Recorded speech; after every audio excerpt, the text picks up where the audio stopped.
Hello, it's John Heaton, and I'm going to do a follow-up video to the one I did the other day, which was about songs the Beatles wrote about each other, and this one's going to be subtle different songs the Beatles wrote for each other. Before I do that, thank you for all your comments on the previous video, and sorry I missed so much. Should have spent more time preparing. I thought I knew everything as usual. Particularly sorry I missed out the track God with the superb last verse, all about his three Beatle mates. The dream is over, and what can I say?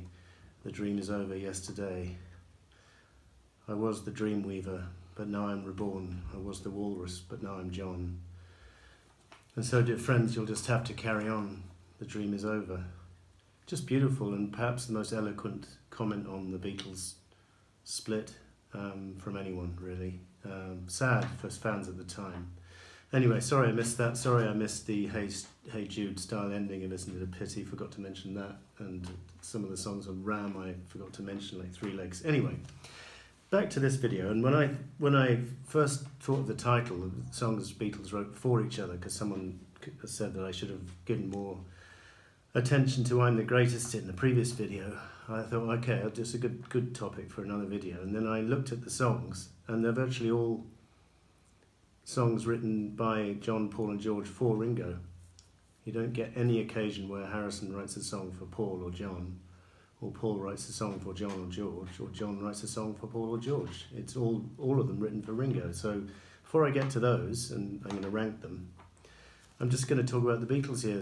Obviously Lennon and McCartney were a team, and I don't think they wrote for each other so much as with each other, so I'm not going to count that as part of this discussion. But there were occasions where I wouldn't say they wrote a song for George or for Ringo. They gave the opportunity to George and Ringo to sing lead vocal on certain Beatles tracks, which maybe John and Paul were too embarrassed to sing themselves. I don't know, but do you want to know a secret from the first album? They gave to George to sing, and I'm happy just to dance with you from the third album. They gave to George to sing. I think the latter, certainly John and Paul would not have fancied singing. It's pretty weak lyrically, but I guess the songs of that period were all kind of romantic kind of stuff, nothing too sophisticated. And then, of course, they gave Ringo Yellow Submarine on Eleanor Rigby to sing, presumably for the same reason. I don't think Paul or John... It's a children's song, and I think it suited Ringo's voice the best, and with a little help from my friends, they gave to Ringo to sing.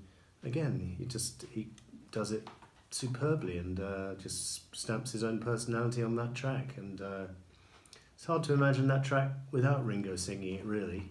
It sounds strange to say, although Lennon and McCartney obviously on very strong harmony vocals throughout. It's a real team effort. And then on the White Album, they gave Good Night to sing to Ringo. Presumably John was going to be a bit embarrassed to sing such a sentimental song, and it was written to his sons, Julian, so who knows. And that's, I think I've mentioned everything. Yeah, the only track which Paul wrote, which John is on record saying he wished he could have sang, is Oh Darling. In the Playboy interviews in 1980, September, he says, that was a great one of Paul's that he didn't sing too well. It was more my style than his. But he wrote it, what the hell, he's going to sing it. He should have given it to me to sing. Brackets, laughter. So he was laughing as he said that. So that was quite nice to hear from John. The Playboy interview was full of nice little reminiscences from John on the Beatle period. It's not all doom and gloom, as some commentators might have you believe.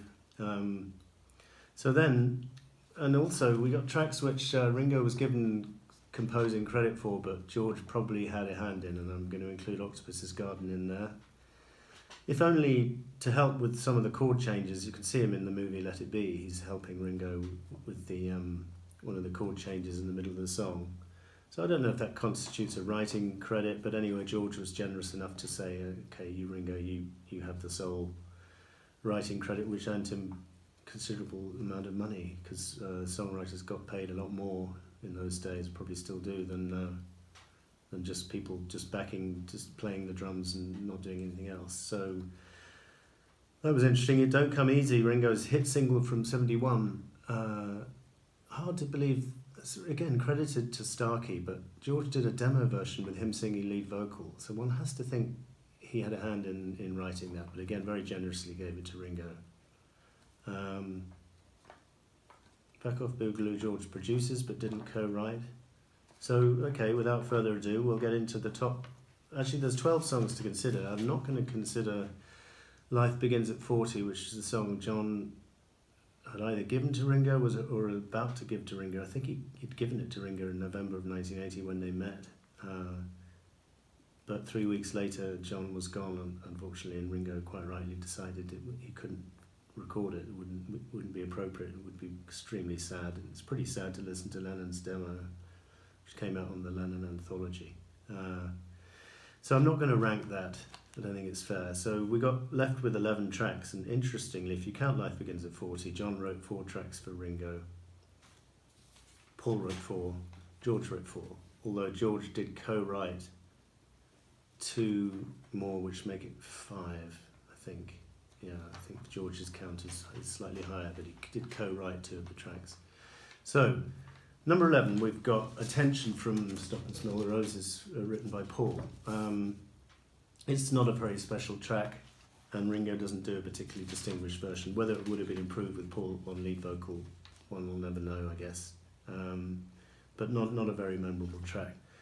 Number 10, I've got Sunshine Life for Me from this album, which is not a bad song, and it's got the band, all of the members of the band, Robbie Robertson and co, playing on it. It's just not a very memorable song for me, so I put it at number 11. Somehow something had to go at number 11. Number 10, I mean. Number 9, I've got John's track Cooking, which opens side 2 of this Rotograur album, and it showed him a little bit uninspired. It's not a bad song. It could have been done with a better production, a more effervescent production. It's a little bit, a bit too many female backing vocalists and not enough punch in it somehow. And lyrically it's pretty weak, of course, but it's not bad. Number 8, I've got Rack My Brain. George Harrison wrote for Ringo in 1981. It was on the Stop and Smell the Roses album. There was a nice video to go with this, recorded at Tittenhurst Park with Ringo in his drinking days. It's quite amusing. But it's not a very strong song. George recorded this or written it back in 74, and so the fact that it was left in the can for 7 years meant that George didn't rate it too highly, so he gave it to Ringo, who made a fair fist of it, but it's nothing special. Number 7, we've got Private Property, which opens this album, and is noticeable for Lawrence Juba playing the guitar solo on it, and nice horns, and Paul's playing bass, and recorded in the south of France in the fall of 1980. The recording sessions during which John Lennon apparently rang the studio and spoke to Paul and Ringo, so that was a nice story I read somewhere. So that's a pretty strong track. And then number 6, I've got Pure Gold, the McCartney track from here. It's soppy, it's sentimental, but it's irresistible, and I love it.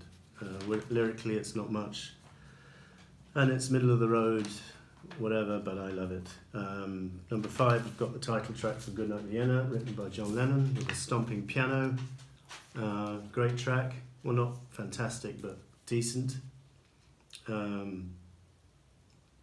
I can see I've forgotten to include, I put in at number 4, I think I might have to change the way I've done this, because I forgot to rank I'll Still Love You, which is on here. I'll put that next, from George. It was actually not intended for Ringo. It was tried by Ronnie Spector, never came out. Tried by Cilla Black, didn't come out at the time. And then so Ringo thought, well, no one else has recorded it, I'll have a go. And he does a good version. Lon Van Eaton is on guitar solo duties, and it works really well. So that leaves us with 4 songs to cover, and we're going to go back to the Ringo album next. And number 4, I'm going to put 6 O'Clock, the McCartney track, which is a beautiful track and very much in the style of Red Rose Speedway, that kind of good melody. Well, I would have liked to hear a solo version sung by Paul of this song. There's no demo surface that I can remember with him singing the lead. There's an extended version by Ringo where Paul and Linda are singing the backing vocals in the fade out, but that's not quite the same. One would like to hear a demo with Paul singing it in the same way as one has heard a demo of John doing Goodnight Vienna and John doing I'm the Greatest. Ooh, let's see, I've forgotten to rank I'm the Greatest as well. Well, I'm going to put that in right next at number 3. Sorry, number 4. I've got 4 tracks to go. This is a bit of a hodgepodge chart. I don't know, it's all over the place because I left out I'm the Greatest. So I'm going to put it in after the next track, You and Me, Babe, which is a closer from the Ringo album, co-written with Mal Evans. Very strong track and lovely homely words about I want to tell you the pleasure was all mine, and I had a good time singing and drinking some wine. Though I may not be in your town, you know that I can still be found right here on this record, spinning round. I love it, love it, I love it.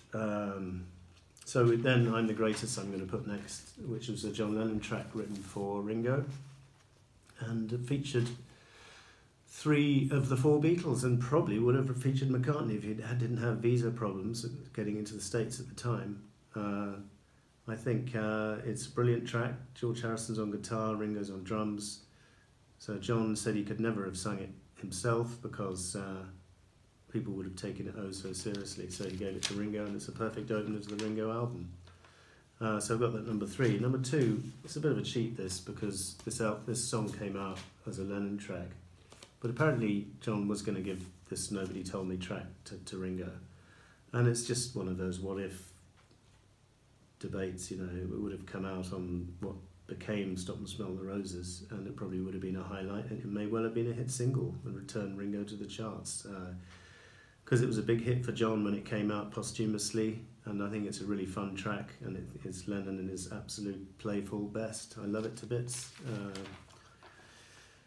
So then, number 1, we go back to the Ringo album, and we've got a track co-written by George and Ringo called Photograph. I don't know how much Ringo had to do with the writing of this song, but it's got Harrison all over it in terms of the chord structure, the harmony vocal, the melody. It's a very much a George-style track. I think Ringo probably contributed a few of the words. I think musically it's more or less a Harrison effort, so I've included it in this chart, and You and Me, Babe, even though those songs were both co-written. And this song is one of Ringo's all-time favourite best songs of his solo career, particularly the album version. When he does it live on stage these days, it's a little bit repetitive. He should try digging a little further into his back catalogue and do some tracks from Goodnight Vienna or Sentimental Journey, because we've heard him do Photograph and With a Little Help. What's it, in Don't Come Easy and stuff several times, and he really does need to do some of his other albums justice, but I don't suppose it's ever going to happen. He's always playing the hits which he thinks people want to hear, and Paul does the same when he tours. So asking for the more obscure tracks is a bit like whistling in the wind, really. But we can try. We can hope that it happens. So that was my video on the songs the Beatles wrote for each other, and it actually means mainly wrote for Ringo, their dear friend, who perhaps wasn't as strong in the songwriting department. So all 3 of them over the years helped him out. With pretty good results overall. So thank you for watching. See you next time.